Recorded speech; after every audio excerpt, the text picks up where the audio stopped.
व्याख्याता हिंदी, राजकीय उच्च माध्यमिक विद्यालय चारणन चांदना। आज का हमारा अध्ययन बिंदु है छंद प्रकरण। छंद है वो हिंदी साहित्य के इतिहास में जो पहला खंड आता है प्रश्न पत्र में, उसमें आते हैं 8 नंबर के 2 प्रश्न। तो आज हम छंद पे चर्चा करेंगे। आप जैसे जैसे मैं बता रही हूँ वैसे वैसे ध्यानपूर्वक सुनते रहिए और अपने अभ्यास पुस्तिका में साथ साथ नोट करते रहिए। छंद, पद्यमय रचना को छंद कहते हैं। छंद शास्त्र के अनुसार जिस काव्य रचना में यति, गति, मात्रा आदि नियमों का ध्यान रखकर शब्द रचना होती है उसे छंद कहते हैं। अर्थात हम कहेंगे जो पद्य में रचना होती है वो ही छंद कहलाती है। छंद पढ़ने से पहले हमें छंद के अंगों के बारे में जानना होगा। छंद के अंग पर विस्तृत चर्चा करते हैं। छंद का जो पहला अंग है हम कहेंगे वो है चरण। प्रत्येक छंद में 4 चरण होते हैं। प्रत्येक छंद में 4 चरण होते हैं और कुंडलियां और छप्पे छंद को छोड़कर प्रत्येक छंद में 4 चरण होते हैं। पहला और तीसरा चरण है वो विषम चरण कहलाता है। विषम चरण कहलाता है। और दूसरा और चौथा चरण है वो सम चरण कहलाता है। इस प्रकार 2 चरण होते हैं। पहला तीसरा चरण सम चरण, जैसे हमने कहा रहीमन पानी राखिए बिन पानी सब सून, तो हमने कहा रहीमन पानी राखिए, राखिए तक यति विराम हो जाता है तो 1 चरण हो जाता है और बिन पानी सब सून तो वो दूसरा चरण हो जाता है। पानी गे ना उबरे तीसरा चरण और मोती मानुष चून चौथा चरण। इस तरह 4 चरण होते हैं अधिकतर छंद में, कुंडलियां और छप्पे को छोड़कर। कुंडलियां और छप्पे है उनमें 6 चरण होते हैं। छंद का जो दूसरा अंग है उसको कहते हैं यति।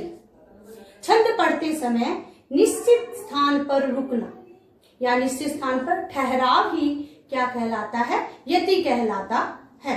जैसे मैंने कहा जय हनुमान ज्ञान गुण सागर, अब मैं यहाँ रुक जाती हूँ तो यहाँ पर कोमा लग जाती है या पूर्ण विराम लग जाता है, वो ही हमारी यति कहलाती है। छंद का तीसरा अंग हम करते हैं वो होता है गति। गति छंद को लय के अनुसार पढ़ना या छंद पढ़ने की जो हमारी शैली है, जो हमारा तरीका है, वो ही क्या कहलाता है?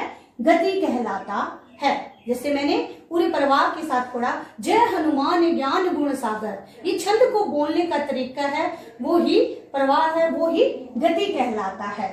छंद का जो चौथा अंग हम कह सकते हैं वो होती है मात्रा।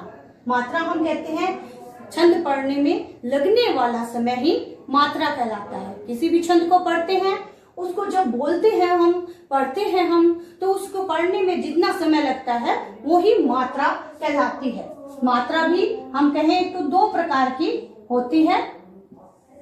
पहली लघु मात्रा,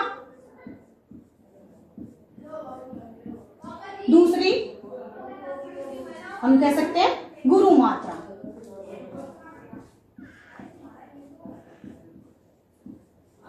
लघु मात्रा है जिसको बोलने में कम समय लगता है, हम कहते हैं लघु मात्रा है वो लघु स्वरों पर ही लगती है, जैसे ए, ई, ऊ और री। इन पे लघु मात्रा को हम चिन्ह देते हैं तो वो आई के द्वारा हम कहते हैं सीधी खड़ी पाई के द्वारा दर्शाया जाता है, ये इसका गणना चिन्ह है। और गुरु मात्रा को वक्र रेखा द्वारा दर्शाया जाता है, इसको हम एस कह सकते हैं, एस के द्वारा दर्शाया जाता है, इसको हम गुरु मात्रा कहते हैं। तो मात्राएं 2 प्रकार की होती है, 2 मात्राएं हैं। पहली मात्रा लघु मात्रा और दूसरी मात्रा है वो गुरु मात्रा। लघु स्वर है वो, और लघु स्वर और उनसे युक्त कोई भी व्यंजन, उन सभी पे हम कहेंगे एक मात्रा समय लगता है। आई द्वारा दर्शाया जाता है, एक मात्रा समय लगता है। और गुरु मात्रा के लिए हम कहेंगे, गुरु कह दो, दीर्घ मात्रा कह दो, उनके लिए हम कहेंगे कि जैसे आ, बड़ी ई, ऊ, ए, ऐ, ओ, औ, जो हमने पहले भी चर्चा कर सकते हैं, पहले वाले वीडियो पे वर्ण विचार में चर्चा कर चुके हैं कि ये दीर्घ स्वर होते हैं। तो वैसे ही इन दीर्घ स्वरों पे या गुरु मात्रा, ये जो स्वर हैं आ, ई, ऊ, ए, ऐ, ओ, औ, और हम कह सकते हैं अंग, ए है, इन सभी पे गुरु मात्रा हम कहेंगे दो मात्रा समय लगता है इनको बोलने में। तो मात्राएं दो प्रकार की होती है, एक लघु मात्रा, दूसरी गुरु मात्रा। ए, ऐ और इनसे युक्त कोई भी व्यंजन, हमने कहा कै पे एक ही मात्रा लगी तो गुरु मात्रा समय लगेगा इसके उच्चारण में। फिर हम पढ़ेंगे कि छंद का जो अगला अंग है उसको कहते हैं तुक।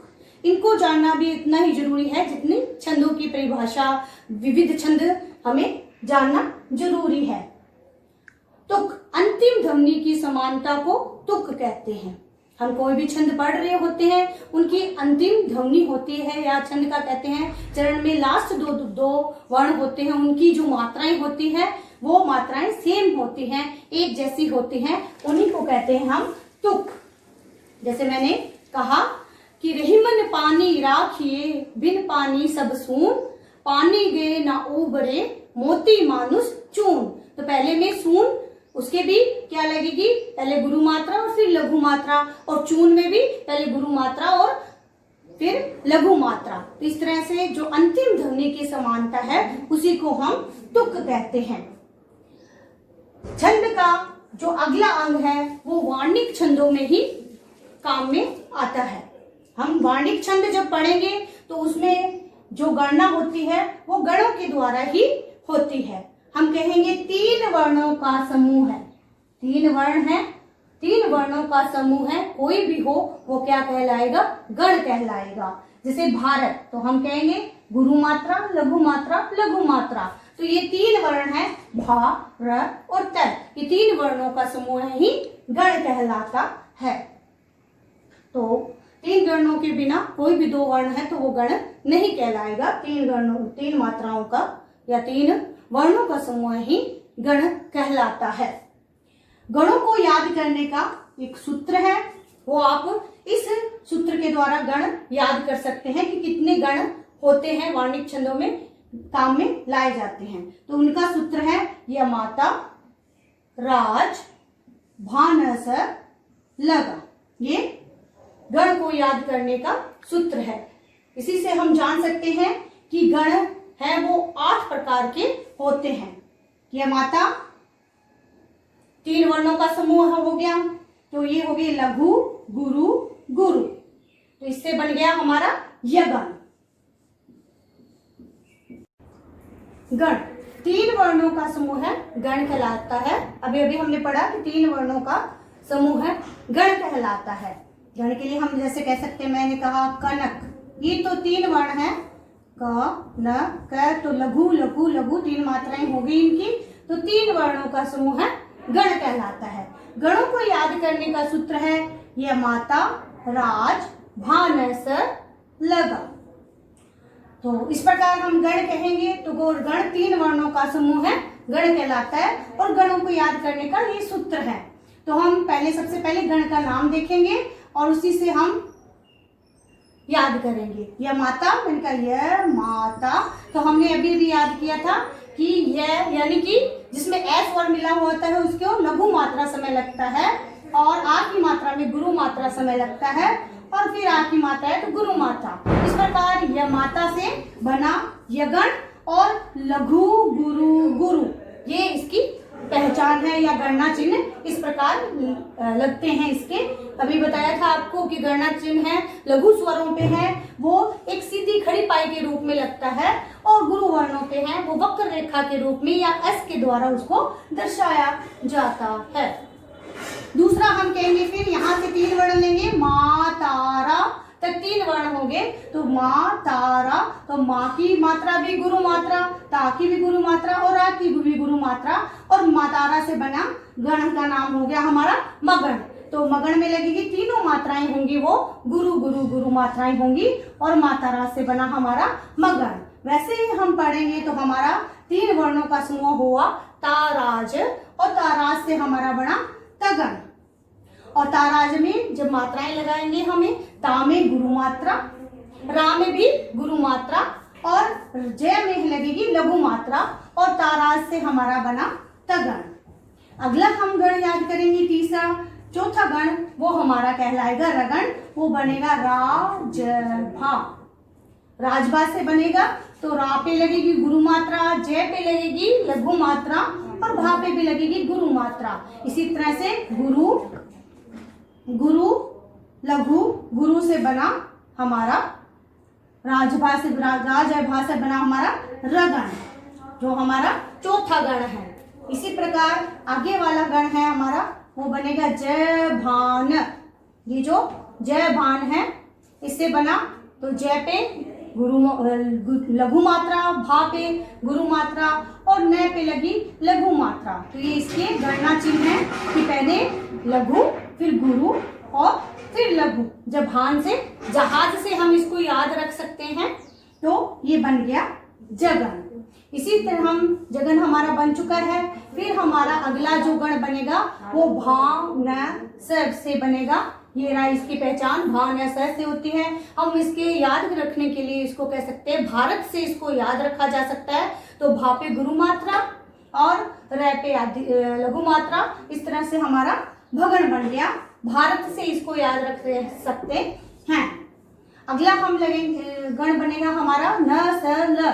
तो न पे भी लघु, स पे भी लघु और ल पे भी लघु। इस तरह से हमारी जो तीनों ही लघु जो मात्राएं आएंगी वो हमारा जो गण बनेगा वो कहलाएगा नगण। इसी तरह से हमारा जो लास्ट अंतिम जो गण बनेगा स ल गा। स पे लघु मात्रा, ल पे भी लघु मात्रा और गा पे हमारे लगेगी गुरु मात्रा। और इस प्रकार ये सलगा से बना सगन। इसको हम सरिता से भी याद कर सकते हैं। तो ये हमारा सगण, सगण के गणों में गणना चिन्ह होंगे वो पहला लघु, फिर लघु और फिर गुरु, और सलगा से इसकी पहचान हो सकती है।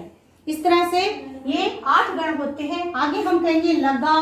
तो लगा में सिर्फ क्या है, 2 ही जो हमारे वर्ण है, तीसरा वर्ण है ही नहीं। और गण का नियम है कि गण 3 वर्णों का समूह है, गण कहलाता है। तो ल से हम लगा से कहेंगे, ल से लघु मात्रा और ग से गुरु मात्रा। तो इस प्रकार गुरु मात्रा। तो इस प्रकार हम कहेंगे कि ये माता राज भान सा लगा है, वो इसको गणों को याद करने का सूत्र है। गण हमारे लिए है वो वार्णिक छंदों में ही उपयोग में आएंगे, उससे पहले नहीं। जब वार्णिक छंद पढ़ेंगे तब हमें गणों की पहचान भी करनी होगी और गणों को याद भी करना पड़ेगा।